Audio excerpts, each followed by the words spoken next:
Et toi, c'est beaucoup dans les problèmes chroniques que c'est exprimé un peu Ouais, chez... ouais, définitivement. Puis comme je disais tout à l'heure, c'est pas chez tout le monde. Donc, il y a effectivement cette notion de trauma ou de moment important où le corps a figé dans quelque chose. Puis, et depuis ce temps-là, ça va pas, en fait. Donc, ouais, je vois pas, peut-être que c'est un terme en médecine chinoise, mais que je connais pas.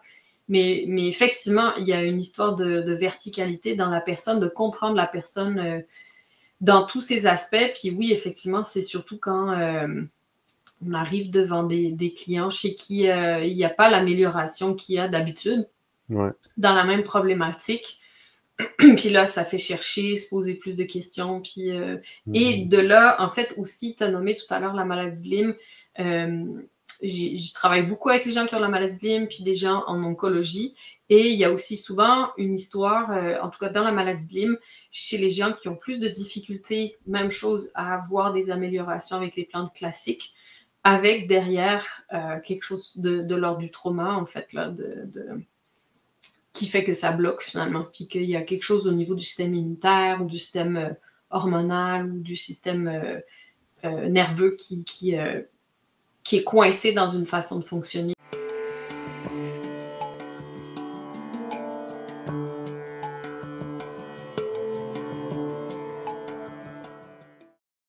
Je me trouve ce soir en compagnie de Anne Vastel. Bonsoir Anne. Bonsoir. C'est un grand plaisir pour moi de recevoir Anne dans Discussion ayurvédique.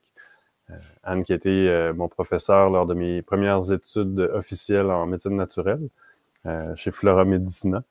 Ça a été mon premier contact avec Anne. Puis ensuite, j'ai suivi sa carrière qui l'a mené vers la médecine chinoise, entre autres. Anne est une herboriste de formation, comme vous pouvez le lire à l'écran, mais c'est aussi une spécialiste de la médecine chinoise, n'est-ce pas? Est-ce qu'on te Je dirais pas définit spécialiste, mais ou j'apprends de plus en spécialisée plus. en médecine Ouais, chinoise? voilà, peut-être plus ça, parce que le mot spécialiste, c'est quand même un gros chapeau à porter, là, mais ouais, ça fait 10-12 ans que j'ai intégré ces lunettes-là à ma pratique, en fait, et que je l'utilise dans ma pratique d'herboristerie. Est-ce qu'on pourrait dire thérapeute en médecine chinoise aussi, ou tu Oui, tu préfères... peux dire ça, oui. Ouais. C'est différents chapeaux qu'on porte confortablement ou moins confortablement, dépendamment des C'est circonstances. ça. Très bien. Puis, Anne s'est aussi spécialisée dans la maladie de Lyme, j'ai aussi suivi une de ses formations. C'était très intéressant. Donc, c'est une personne avec qui j'ai pu approfondir là, certains sujets. Puis, aujourd'hui, je la convie à une discussion ayurvédique pour qu'on discute elle a mentionné déjà tu mentionnes, Anne, le mot lunettes, moi aussi, je mentionne souvent le terme lunettes ayurvédiques, comme des lunettes qu'on porte pour voir la vie un petit peu différemment. Donc, je voulais un peu comparer nos approches de médecine chinoise ayurvédique, mais aussi voir, discuter qu'est-ce que ça nous apporte, pourquoi on est allé chercher, qu'est-ce qu'on est allé voir dans ces approches-là orientales, puis en quoi ça peut bonifier nos approches occidentales. Donc, ce sera le sujet de la soirée, mais soyons libres de s'écarter là où ça nous mène. Donc, toi, tu as eu tes premiers contacts avec la médecine chinoise, ça remonte à quand, Anne? Premier contact, ça remonte à ma formation à Flora Medicina où on avait une petite introduction à la médecine chinoise, à la médecine traditionnelle chinoise. Puis ensuite, j'ai toujours voulu approfondir. Donc, ma stratégie pour apprendre, c'était d'organiser des formations, puis faire venir un professeur, puis trouver des gens qui voulaient apprendre avec moi. Donc, j'ai fait ça à plusieurs reprises. Mais là, par rapport à la médecine chinoise, mais là où j'ai vraiment approfondi, c'est avec Sylvie Chagnon, avec qui j'ai fait ma formation en Twina, en massage énergétique chinois, et qui finalement est venu apprendre les plantes occidentales avec moi, puis on a écrit notre livre, là, Médecine traditionnelle chinoise et plantes médicinales occidentales ensemble. Ah oui. Et donc, c'est ça remonte. J'ai terminé cette formation-là il y a 12-13 ans, je pense, quelque chose comme ça. Là. OK. Est-ce que tu as pratiqué le Tuna ou tu as plutôt Oui, quelques accroché? années. Après ça, j'ai arrêté parce que je suis vraiment plus quelqu'un qui aime beaucoup la clinique, la question, aider les gens à améliorer leur santé, mais beaucoup par la prise de plantes et tout ça. Puis j'étais moins dans le soin par le massage. C'est moins mon truc, en fait. Donc, c'est pour ça que j'ai arrêté. Mais j'ai continué d'utiliser beaucoup la médecine traditionnelle chinoise dans la clinique, dans les questions d'herboristerie, le choix des plantes. Et avec Sylvie, quand elle est venue apprendre les plantes avec moi à Rimouski, moi, j'ai aussi eu la chance d'apprendre les poux et perfectionner mon diagnostic avec la langue avec elle. Donc, j'utilise aussi ça dans ma pratique, en fait, dans les gens qui viennent me voir en personne. Ouais. Ah, d'accord. Donc, ça a été quelque chose de progressif, on pourrait dire, pour toi, l'avenue de la médecine traditionnelle chinoise? Ouais, et c'est toujours en apprentissage. En fait, je pense que c'est quelque chose, c'est sans fin, que c'est ce qu'on peut approfondir. Fait que, ouais, il y a un côté progressif. Ouais.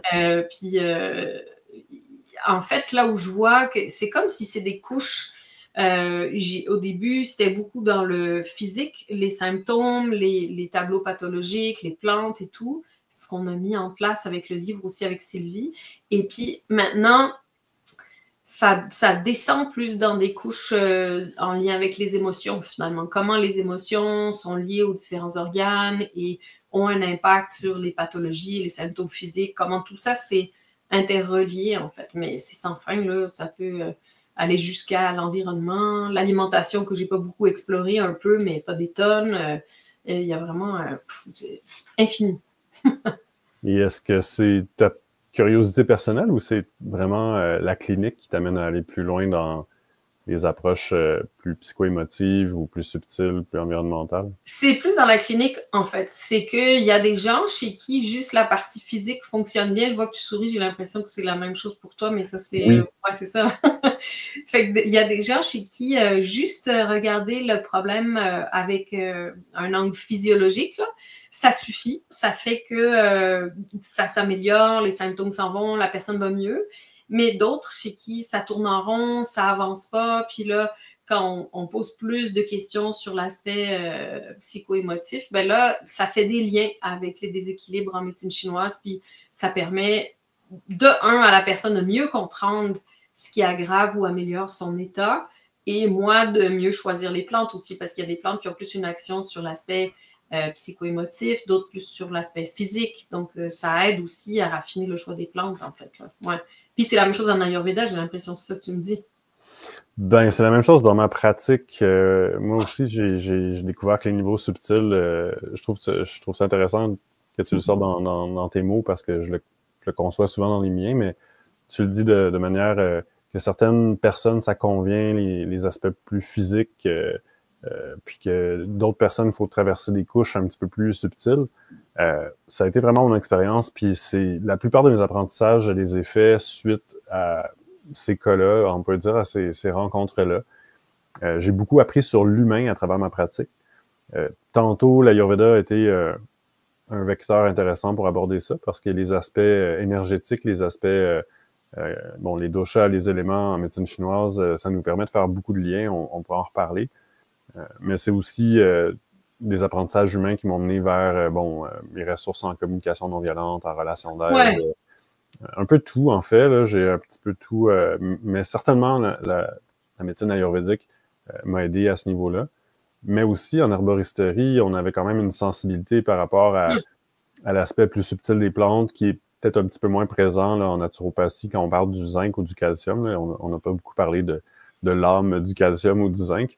Ouais. Mais il y a un peu une personnalité avec les plantes médicinales. Puis on retrouve ça aussi en médecine chinoise, en Ayurveda, je crois. Est-ce qu'il y a des notations par rapport à ça ou est-ce qu'il y a des commentaires de Mais en fait, je pratiquants travaille méditation? surtout avec les plantes occidentales. Donc, tu sais, je vais travailler avec le D'accord. côté énergétique des plantes occidentales que je connais.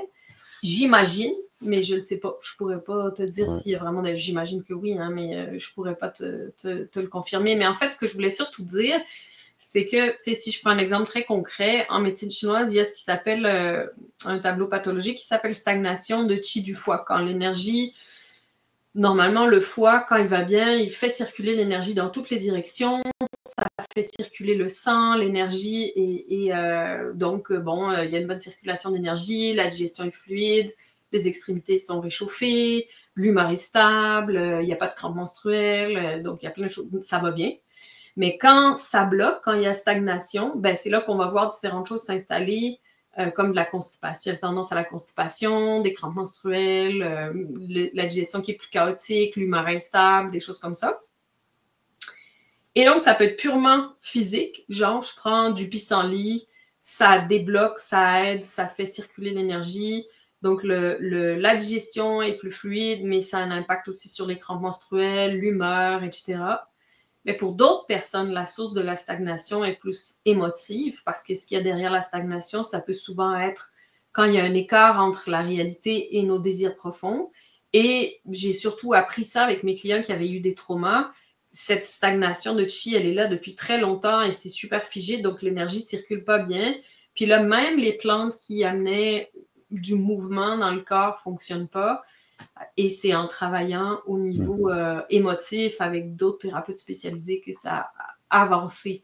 Donc, c'est ça qui m'a fait réaliser que quand ça marche pas, en fait, c'est ça que j'aime de mes lunettes de médecine chinoise, c'est quand la personne va pas mieux, quand ça marche pas, entre guillemets, il y a une explication quelque part que moi, j'avais pas vue juste avec mon cerveau occidental ou plus cartésien, tu sais. Il y a autre chose à aller chercher, plus complexe et profond. Ça met en relation des systèmes, puis ça nous donne des angles sur lesquels travailler.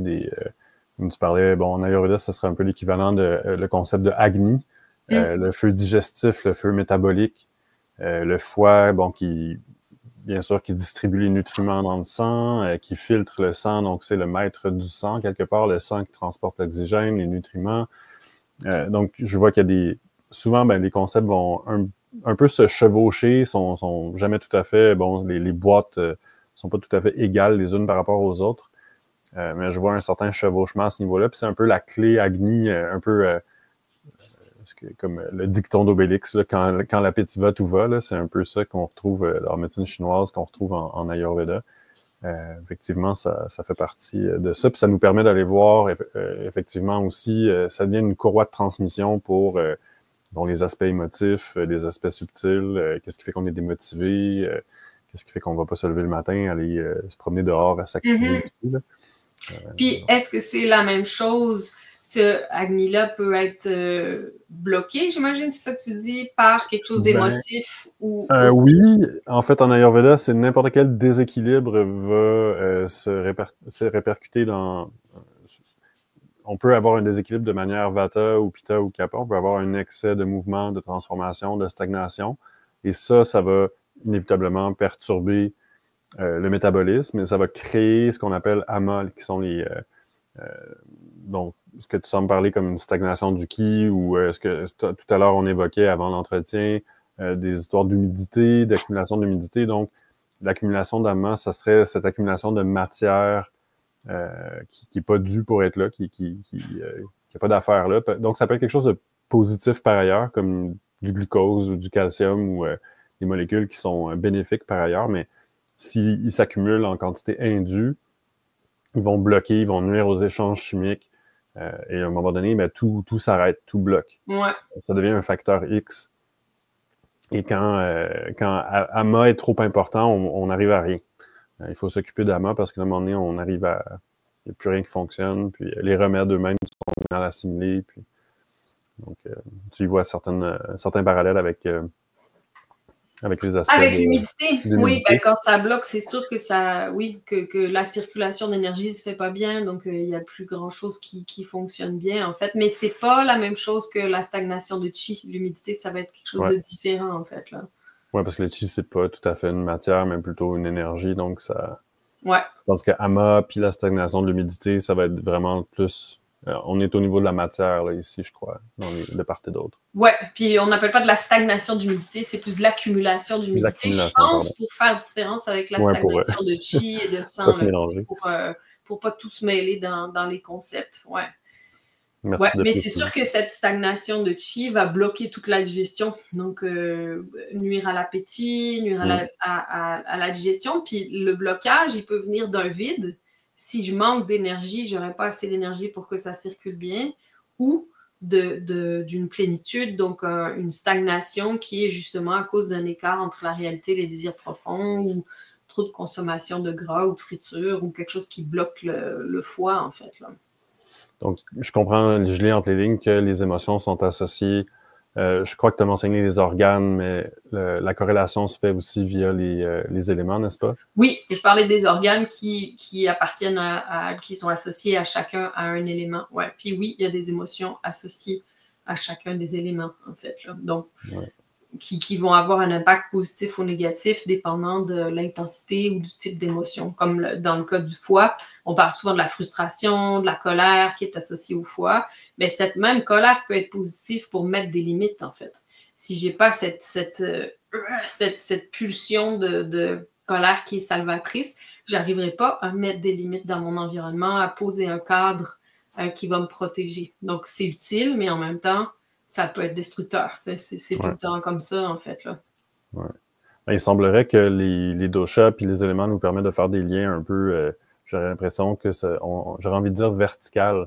Ouais. Il y a des liens transversales, un peu du genre, bon, où est-ce que vont les toxines, ils font des dommages là, ils embourbent le foie, bon, ils sont éliminés ou pas.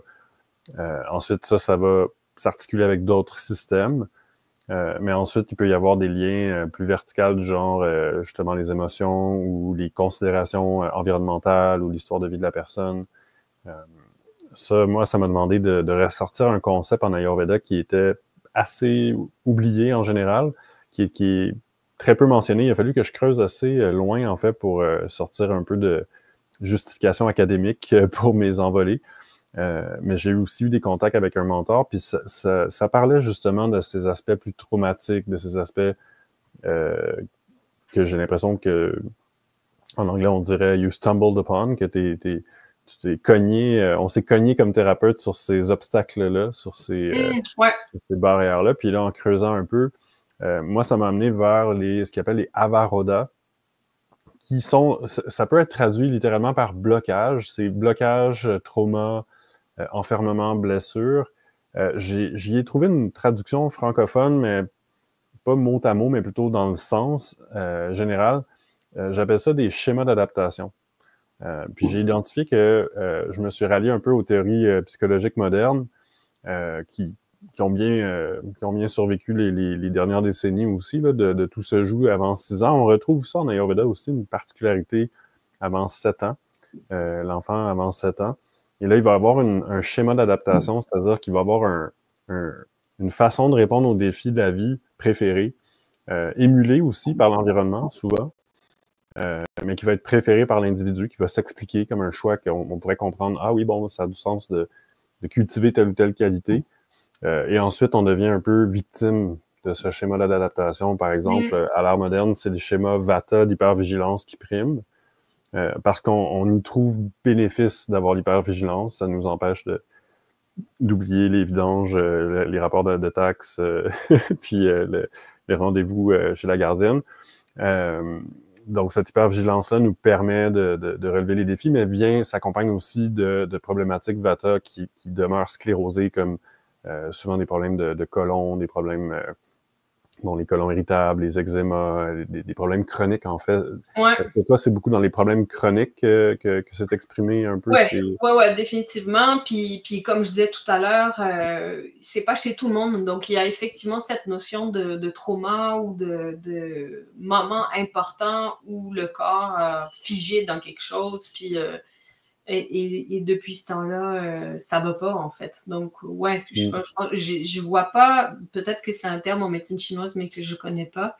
Mais effectivement, il y a une histoire de verticalité dans la personne, de comprendre la personne dans tous ces aspects. Puis oui, effectivement, c'est surtout quand on arrive devant des clients chez qui il n'y a pas l'amélioration qu'il y a d'habitude dans la même problématique.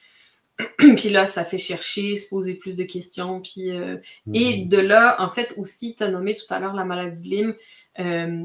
Je travaille beaucoup avec les gens qui ont la maladie de Lyme, puis des gens en oncologie.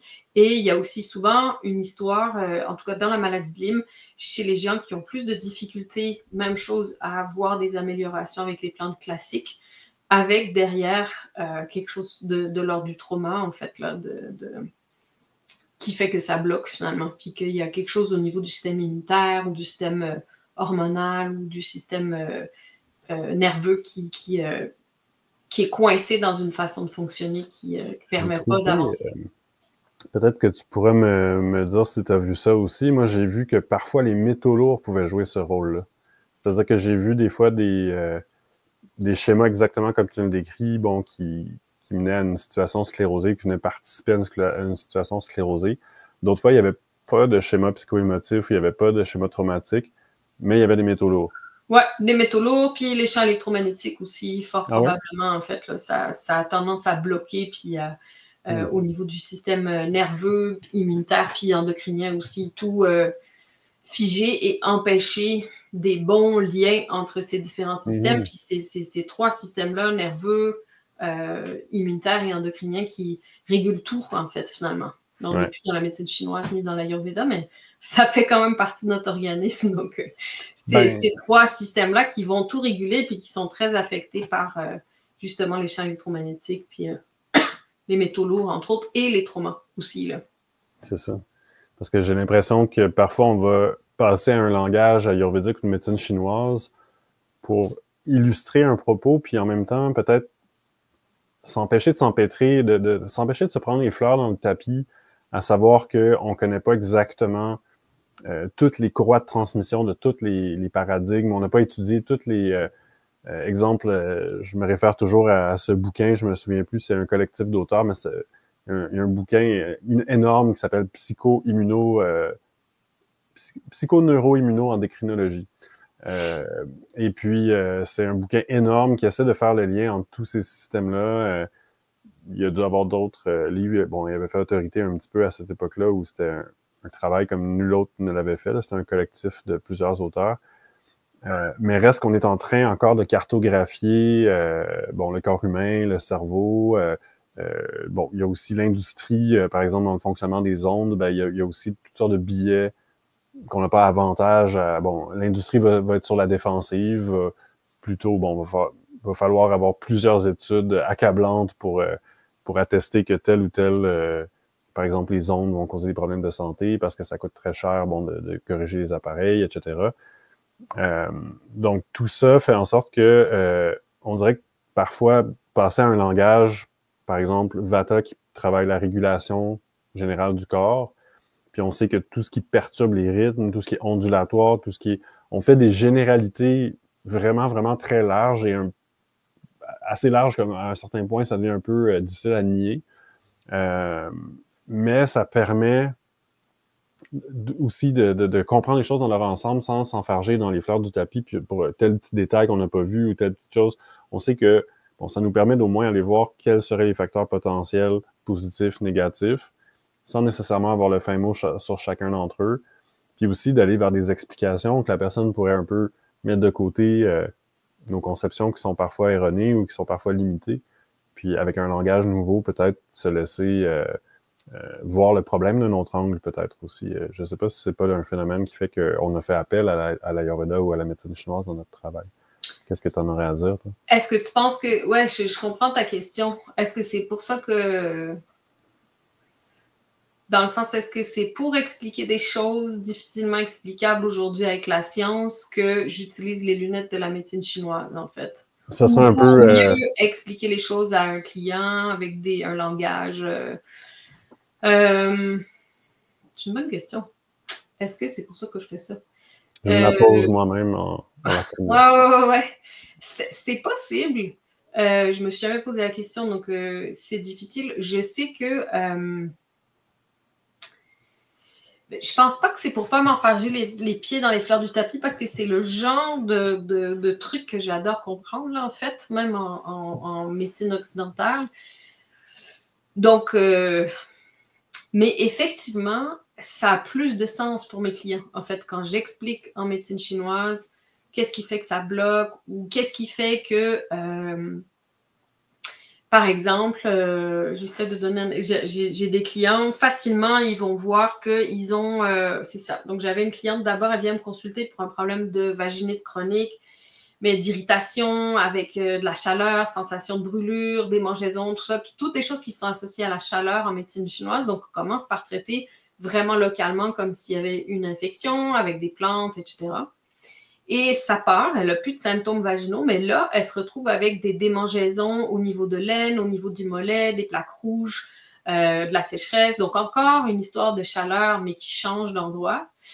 Et elle voit dans son quotidien que c'est aggravé avec des moments de stress intense, de frustration par rapport à une difficulté de mettre des limites dans sa famille très proche et de poser des limites et de les faire respecter. Et, tu sais, il y a 20 ans, j'aurais jamais parlé de ça, surtout pas dans un live où plein de monde va me voir sur YouTube parler du lien psychologique avec le physique. Mais à force de le voir à répétition dans mes clients, ça fait que mon cerveau cartésien, il ouvre des portes et il dit « Ouais, mais ça revient fois après fois. » Donc, il y a forcément quelque chose là.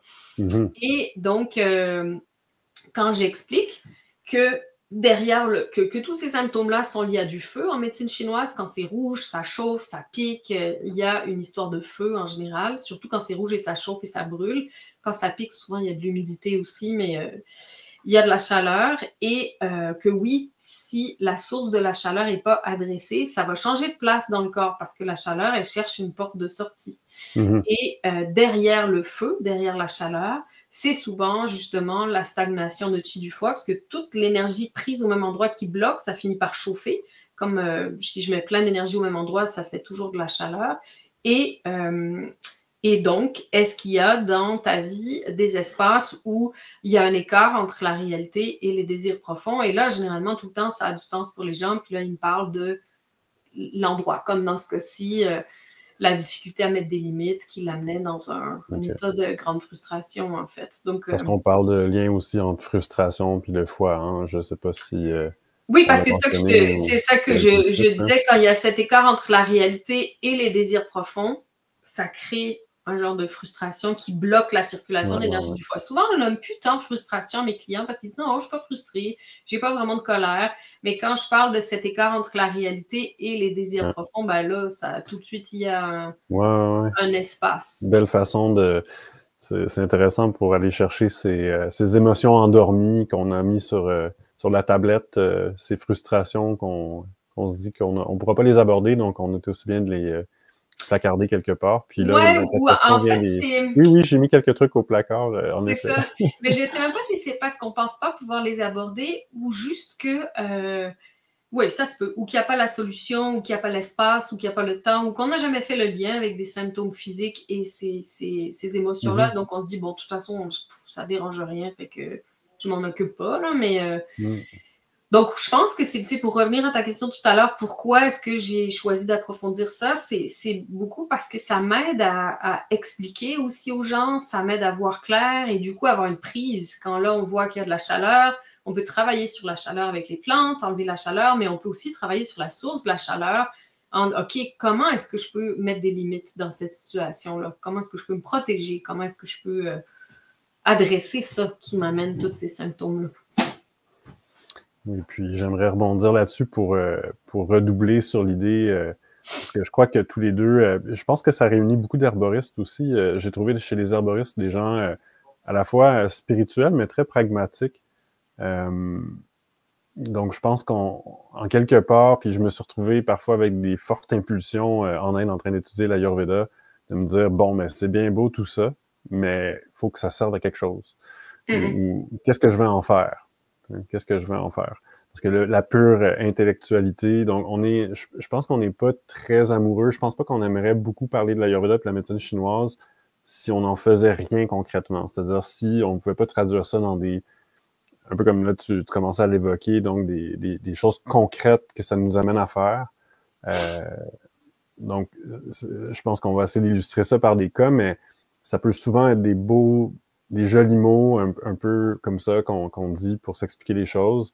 Mais je crois que, là, je vais présumer, confirme, tu me diras si je me trompe, mais je pense que tous les deux, on est amoureux de traduire ça dans la réalité, que ça soit pas juste, justement, des arabesques linguistiques ou métaphoriques. Personnellement, je ne sais pas pour toi, j'ai un fort besoin de contribuer aux gens autour de moi, à la planète. Donc, c'est sûr que ça nourrit vraiment mon besoin de contribuer parce que c'est comme un véhicule facile pour aider des humains, être en lien avec la nature aussi et parce que toute cette histoire de théorie des 5 éléments en médecine chinoise, j'imagine que c'est la même chose en Ayurveda, ça s'applique aussi à la nature, à ma position dans la nature, au climat, à comment je mange, qu'est-ce que je choisis comme activité, pourquoi, etc. Donc, ça, c'est plus vaste que juste régler un problème de santé, en fait, là. Ouais. Mais la notion même de santé qui a été mise de l'avant par l'Ayurveda, qui est d'ailleurs un peu qui a modifié la définition de la santé à l'OMS en 1947, via la proposition de l'Inde, venait ajouter à l'absence de pathologie la notion de bien-être, de bonheur. Il y avait la notion d'âme, mais bon, elle a été écartée, sauf qu'elle a été quand même recyclée dans la notion de bien-être social à l'OMS. Ce qui, en quelque part, si on dit que notre âme, c'est un peu... Ça peut aussi être notre prédisposition. Ça peut se traduire par une prédisposition à faire ceci ou cela, ou être en relation dans la société. Donc, d'avoir un bien-être social, ça touche un peu au bien-être de l'âme en ce sens qu'on se sent à notre place, on se sent sur notre chemin. Donc, déjà là, on est dans une notion vraiment différente de la santé. Puis, ça a beau être la définition de la santé, la médecine n'est pas pratiquée de cette façon-là. Je le comprends aussi. Bon, c'est pas à moi de l'excuser ou de ne pas l'excuser, mais il y a des raisons pour ça, puis il y en a il y en a qu'on peut dépasser aussi certainement, mais je pense que la médecine encore, bon, traite des pathologies, bien sûr, mais il y a quelque chose dans la médecine chinoise, dans l'Ayurveda, dans l'herboristerie, dans la médecine naturelle aussi, où on essaie de cultiver la santé. Et je pense que l'Ayurveda, la médecine chinoise, on pourrait peut-être explorer aussi comment est-ce que tout à l'heure, on discutait au préalable le concept de vide et de plein, de nourrir ou d'épurer. Donc ça, c'est des concepts. Puis bon, ça vient avec des approches ensuite, des approches concrètes. Donc je pense que c'est des médecines qui adressent ces choses-là, de cultiver la santé, pas simplement réagir au déséquilibre. Comment est-ce que ces approches-là sont mises de l'avant en médecine chinoise? De cultiver la santé, tu veux dire? Ouais, quelle est la façon dont la médecine chinoise propose dans quel angle s'attaquer à cultiver la santé lorsqu'il n'y a pas nécessairement de déséquilibre ou il n'y a pas nécessairement de...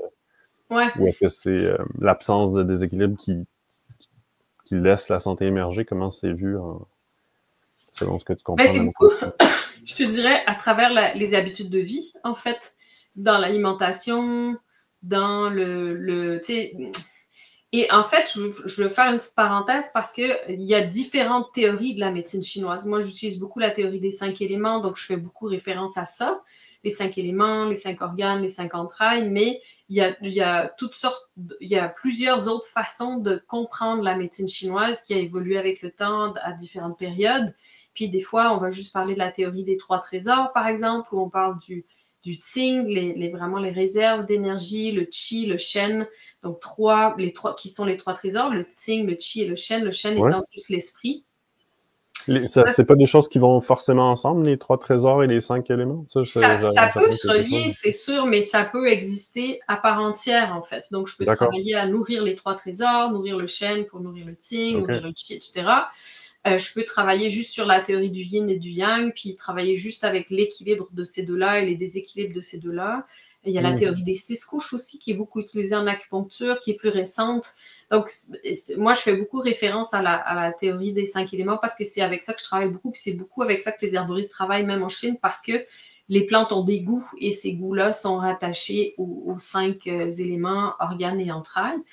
Mais pour revenir à ta question, donc si je réponds à ta question de comment préserver la vitalité, prévenir le déséquilibre, en fait, c'est sûr que c'est central en médecine chinoise avant même de gérer une pathologie, en fait. Donc, dans la façon de prendre soin de soi, on est tout le temps en train de préserver l'équilibre et de travailler à préserver l'équilibre, que ça soit en ayant des équilibres de moments de repos, d'arrêt versus d'activité, des moments plus yin où je vais faire de la méditation, du qigong, de la contemplation versus quelque chose de plus yang où je vais être dans le travail, dans l'extérieur, dans le mouvement, dans l'alimentation, choisir des aliments qui vont être faciles à digérer, facile à extraire le qi, des aliments le plus vivants possible, le plus plein de qi, facile à assimiler, réchauffer les aliments avec des aromates aussi, comme ça se fait beaucoup en Ayurveda, pour faciliter la digestion. Tout ça dans l'idée de prévenir la fatigue des organes qui gèrent l'extraction du qi des aliments, donc la rate, l'estomac, tu sais. Comme un discours de proactivité, de proactivement cultiver, aller faire de l'exercice, pas attendre d'être c'est ça, fatigué, faire de l'exercice dans l'idée de bouger, faire circuler l'énergie pour éviter la stagnation, exprimer les émotions, dans cette même idée-là, respirer comme il faut, dans l'idée de nourrir les poumons, prévenir le déséquilibre des poumons, donc que l'air soit de qualité, plein de qi, mais aussi avec de l'humidité, de l'eau dedans, parce que les poumons ont besoin tout le temps d'être lubrifiés, c'est ça. Donc, chaque organe va avoir ce qui lui fait du bien, et donc plus on le met dans le quotidien, plus on prévient les déséquilibres, en fait, finalement, avant d'utiliser les plantes. Donc, des fois, souvent, ça m'arrive que j'ai des clients que, en fait, juste changer les habitudes de vie, je pense que ça réglerait tous leurs problèmes de santé, avant même de rajouter des plantes, en fait. Ouais. Je mets des plantes parce qu'ils sont venus consulter un herboriste, ils veulent des plantes, mais juste changer les habitudes de vie, ça ramènerait l'équilibre, en fait. Là. Ouais, c'est ce qui est plus difficile à faire aussi, mais c'est ce qui est le plus pérenne ou qui a le plus d'impact. Ouais, qui est la base, selon moi, vraiment les fondations, en fait. Parce que sinon, comme je dis tout le temps, si je prends des plantes pour agir, mettons, sur la stagnation de qi dont on a parlé, mais que je fais rien pour faire circuler le qi, donc je bouge pas, j'exprime pas mes émotions, je respire pas profondément, ben c'est comme remplir un bain qui a un trou. Ça tourne en rond. Quand je l'explique comme ça à mes clients, souvent, ça les motive à changer des habitudes. C'est sûr que c'est plus difficile que de prendre des plantes, puis ça fait partie de mon rôle de le répéter, puis trouver d'autres façons de l'expliquer pour que ça soit plus motivant. Mais ouais, c'est là où la médecine chinoise puis l'Ayurveda, je trouve, nous offre des outils intéressants. C'est que à chaque fois que, par exemple, à chaque fois que je cherche à apaiser Vata, Pitta ou Kapha ou à affecter tel ou tel système, se rattache à ces concepts-là tellement de facteurs, de causes qui peuvent y nuire ou de facteurs d'amélioration, que ça me permet de faire toute une liste d'épiceries, d'aller choisir, bon, au début, les fruits qui pendent un peu plus bas, là, les choses un peu plus accessibles, les trucs faciles ou les trucs que les gens peut-être sont enclins à faire d'abord. Ensuite, on va essayer d'aller chercher des choses un peu plus difficiles, mais qui pourraient être payantes, des choses un peu plus difficiles à mettre en place. Sauf que ça me donne une espèce de direction dans laquelle je perds pas ma direction thérapeutique, je dirais, puis j'arrive à articuler un peu, bon, est-ce qu'il y a quelque chose au niveau physique, est-ce qu'il y a quelque chose au niveau mental là, sur place? C'est pas moi qui prends en charge tous ces aspects-là toujours. Souvent, bon, soit la personne le fait davantage, donc je peux le faire avec elle, ou alors on réfère à des spécialistes le cas échéant, lorsque c'est nécessaire. Mais moi, ça me donne une espèce de gouvernail. J'ai l'impression, je lis un peu à travers les lignes aussi, à travers ce que tu nous racontes, mais j'ai l'impression que tu l'utilises aussi comme stratégie générale. C'est-à-dire que la plupart de ta stratégie générale, quand tu veux aborder un être humain, c'est des notions qui te viennent de la médecine chinoise, parce que c'est vrai qu'en naturopathie, même en herboristerie, on puise dans toutes ces approches-là pour tenter de reconstituer quelque chose de plus global, mais ça reste quand même des informations un peu plus basées sur des problématiques précises, ou tel système qui fait défaut, ou tel système qui fait défaut, tandis que en médecine chinoise, en Ayurveda, tout de suite, on se met à penser... je dis pas que c'est des concepts qui sont absents de la médecine naturelle occidentale, mais peut-être un peu moins soulignés.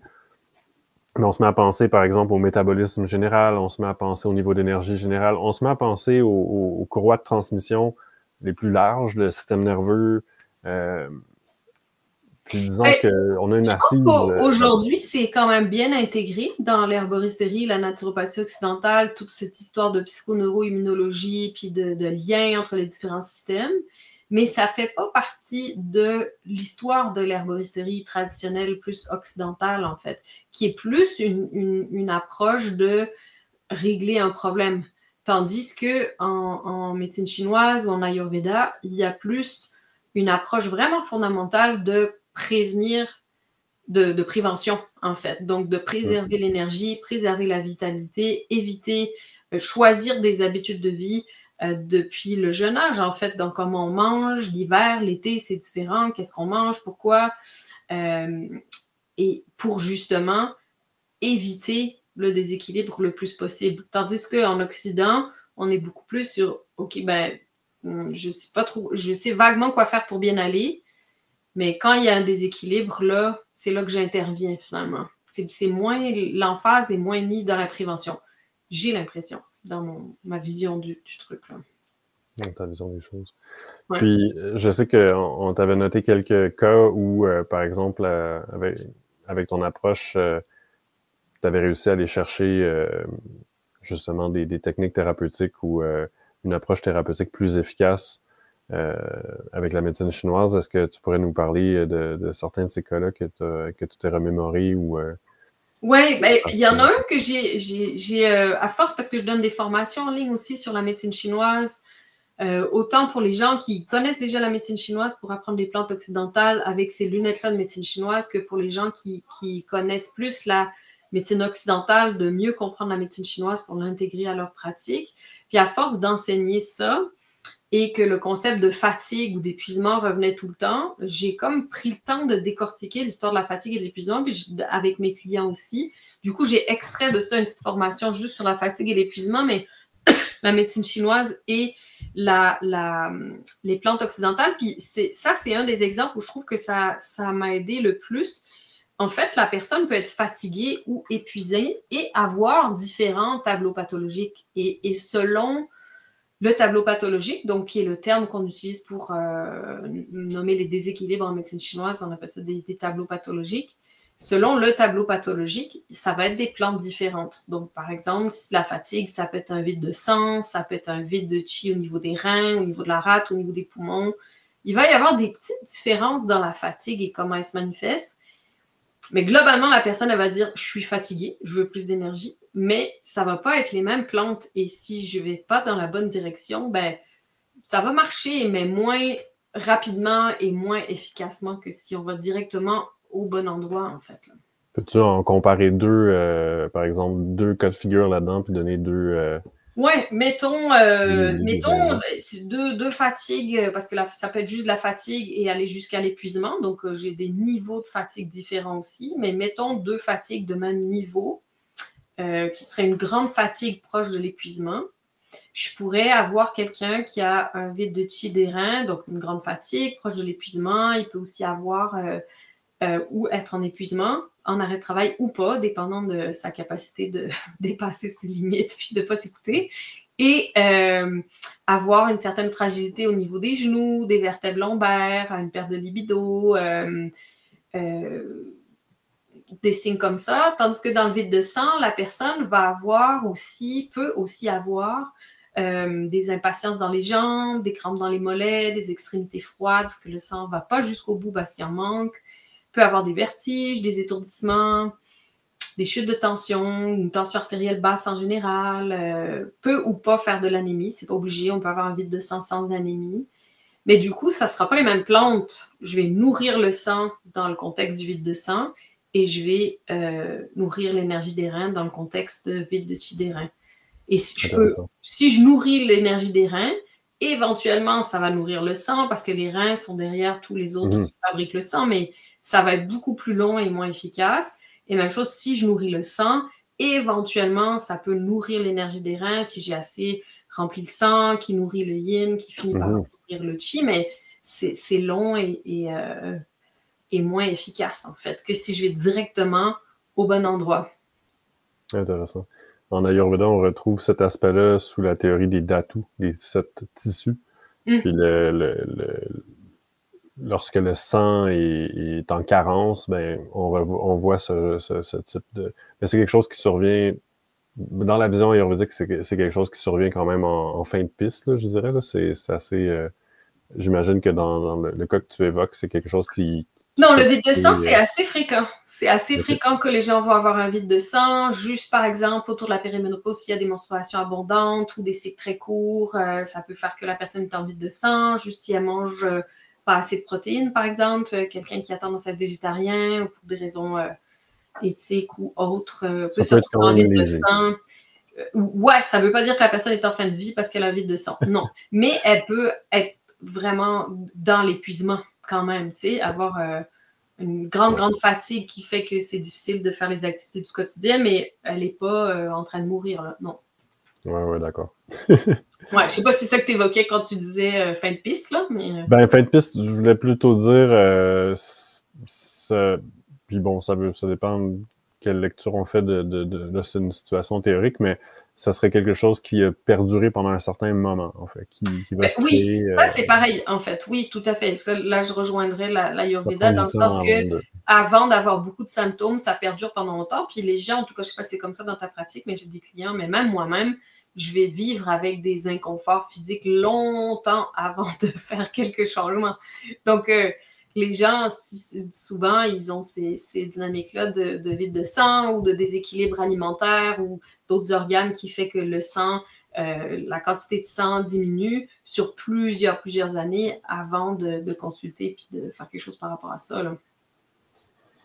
Très bien. Puis, est-ce que ces théories-là ou ces notions-là, est-ce qu'on les retrouve un peu dans ton livre sur euh, les Oui, plantes d'Occident, mais vues sous l'angle de la médecine chinoise?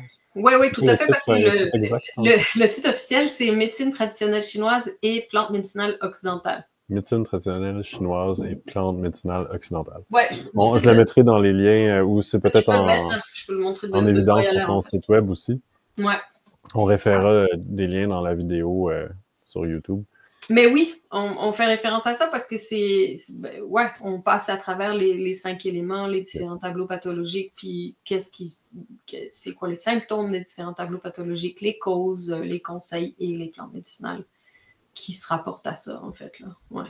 C'est un bon point de conjonction, je trouve, entre l'herboristerie, la médecine occidentale, la médecine orientale, les plantes médicinales. C'est là aussi que j'ai commencé personnellement avec le bouquin Yoga of Herbs ou La divinité par les plantes de Frawley qui avait un peu la même intention. J'aimais son intention. Euh, Puis effectivement que les côtés plus subtils des plantes me sont venus un peu plus par des professeurs directement, bon, soit en herboristerie, soit en Inde, mais moins dans les livres. Dans les livres, les Dravya Guna, les matériaux médicaux indiens, c'est un peu plus technique, c'est un peu moins. Parfois, bon, on parle de la plante dans des termes un peu plus poétiques, je dirais. Sauf que c'est quelque chose que j'ai plus développé en fait en Occident parce que j'ai eu un peu plus de. Ben, enfin, les deux côtés du globe, mais c'est vraiment de personne à personne que ces enseignements-là sont venus, puis avec la pratique, puis il y a des plantes que je donne presque, ben, par exemple l'agripaume que je donne beaucoup pour des raisons plus psychospirituelles ou que d'autres qu'on va utiliser un peu plus physiques. Parfois, je peux négliger leur aspect un peu plus symbolique ou vice-versa. Dépendamment comment je les ai rencontrés ou pour quelles raisons je les utilise. Ouais, puis c'est drôle que tu donnes l'agripaume parce que moi, c'est une plante que je vais d'abord penser pour des symptômes physiques d'irrégularité cardiaque avant le côté plus psychologique, peut-être de courage ou de transition ou de trucs comme ça. C'est vraiment... Fait que c'est la même plante, tu sais. Fait que c'est vraiment juste qu'est-ce qui nous parle, comment on pratique, comment on l'utilise, ouais. Ouais, puis parfois au contact d'un thérapeute, une thérapeute, ça renouvelle notre... on se dit, ah ouais, ça fonctionne vraiment pour toi, ces trucs-là, pour vrai? OK. Et on s'y remet ensuite, mais il y a des plantes comme ça que parfois je remets au goût du jour. Ouais, tout à fait. Régulièrement, ouais. Oui, puis comme tu disais, c'est vrai que l'aspect plus subtil, je l'ai aussi appris plus de personnes, donc des professeurs, des mentors, mais aussi d'autres collègues herboristes, en fait, là, qui ont fait des échanges d'expériences. C'est là que c'est plus de là que vient cette information-là, j'ai l'impression. Là. Ouais. Il y a quelques livres, mais très peu là, sur l'aspect subtil des plantes. Là. Ben, il y a les aspects subtils, bien sûr, énergétiques, et des éléments, des aspects réchauffants, rafraîchissants et tout ça, mais il y a d'autres aspects de la subtilité qui sont un peu plus métaphoriques ou symboliques ou archétypales. Ouais. Très intéressant. Et merci pour cet entretien. Est-ce que tu aurais un mot de la fin, quelque chose que tu aurais aimé déposer dans la conversation avant qu'il ne prenne fin? Ah, ben peut-être juste que c'est parce que ce que je vois avec mes élèves, c'est que c'est beaucoup... c'est comme un autre cerveau, en fait, à voir, ce que je trouve avec la médecine chinoise, j'imagine avec l'Ayurveda aussi. Donc, juste ben, je sais pas soit si les gens ont envie d'apprendre ça, de se donner de la compassion, dans le sens que c'est pas quelque chose qui s'apprend en 5 minutes, en fait. Et comme c'est un autre cerveau, quand on arrive de l'Occident, ça prend du temps. Ça prend du temps à ce que notre cerveau, il accepte de réfléchir d'une autre façon. Et il n'y a plus de A plus B égale C. C'est A, des fois B, des fois D, des fois Z, des fois Y. Et ça bouge tout le temps dans toutes les directions. Puis pour ça, ça prend du temps. Donc, voilà. C'est vrai que on peut presque faire une conversation entre le cerveau occidental, le cerveau ayurvédique de médecine chinoise. J'imagine que deux têtes valent mieux qu'une. Ça doit nous aider un peu à trouver des solutions. Oui, ben souvent, moi, je passe d'un cerveau à l'autre, mais ce que je voulais dire, c'est pour bien jouer avec les concepts de médecine chinoise et ces notions d'interrelation avec les différents organes, avec les différents niveaux du corps aussi, le côté psychique, physique et tout, ça prend du temps. Ça prend du temps que le cerveau accepte de lâcher les anciens fonctionnements pour passer à d'autres choses. Là. Ouais. Absolument, absolument. Moi, ça m'a beaucoup rafraîchi. J'avais soif de ces pensées orientales-là. Il y en a qui ont cet appel-là. Moi, ça a apaisé certains côtés. Mais vraiment, il y a une concomitance aussi, puis la réalité physique, scientifique. Enfin, j'ai l'impression, moi, de pousser dans toutes les directions, puis que toutes les directions se réunissent un peu comme le fameux livre de Fritjof Capra, Le Tao de la physique, dans les années 80, qui était écrit sur l'époque où l'orientalisme reprenait à la mode. Mais c'est qu'en fait, plus on avance dans la science, plus on avance dans la médecine naturelle ou les approches traditionnelles ou les visions métaphysiques anciennes, ben, on voit que on s'approche de la vérité, puis que les deux nous permettent, on y touche jamais tout à fait, mais on y approche davantage avec les deux approches. Et souvent, il y a complémentarité, ne serait-ce que, par exemple, en Ayurveda, on raconte depuis longue date que les solanacées sont problématiques pour le système nerveux, légèrement. Ben, aujourd'hui, c'est que depuis, je sais pas, 10, 20, 30 ans qu'on a découvert que la solanine avait une neurotoxicité pour le cerveau. Donc, en général, les choses sont validées. Ça se peut. Parfois, il y a des choses, il y a des théories, il y a des aspects de la théorie des Dhatu que aujourd'hui l'anatomie me demande de laisser de côté. Mais ça affecte pas ça affecte pas le rendu, ça affecte pas bon, il y a des explications que je veux dire autrement, mais n'empêche que le résultat ou l'action que je vais poser va être la même. Donc, et si toutefois elle avait à changer, ben elle changera parce que en médecine chinoise, j'imagine aussi, en Ayurveda, c'est précisé, puis c'est assez rare qu'on parle. Il faut se mettre dans la peau des livres anciens de plusieurs centaines, voire milliers d'années. C'est très rare qu'on s'adresse au lecteur. Mais dans les livres, dans l'Ashtanga Hridayam, on s'adresse au lecteur en disant « Ceci est la connaissance telle qu'elle a été découverte jusqu'à présent, poursuivez. » Donc, c'est pas le texte sacré de l'Ayurveda qui descend du ciel et puis voilà, comprenez et obéissez. C'est absolument un work in progress. Tout le temps. Oui. Puis je pense de tous les livres, de n'importe quoi, ça devrait être comme la prémisse de base du livre, en fait. Là, c'est la connaissance aujourd'hui, mais je ne sais pas ce que ça va être dans 6 mois, 1 an, 2 ans, 15 ans, parce que ça évolue sans arrêt, notre compréhension. Et ma croyance personnelle à moi, c'est qu'il y aura toujours un morceau qu'on ne comprendra pas, en fait, qui fait partie de l'invisible et qui est juste là, qu'il faut faire avec. Et puis... Et la vie est un mystère à vivre et non un problème à résoudre, disait-on. La partie de mystère pour laquelle on n'aura pas la réponse, en fait.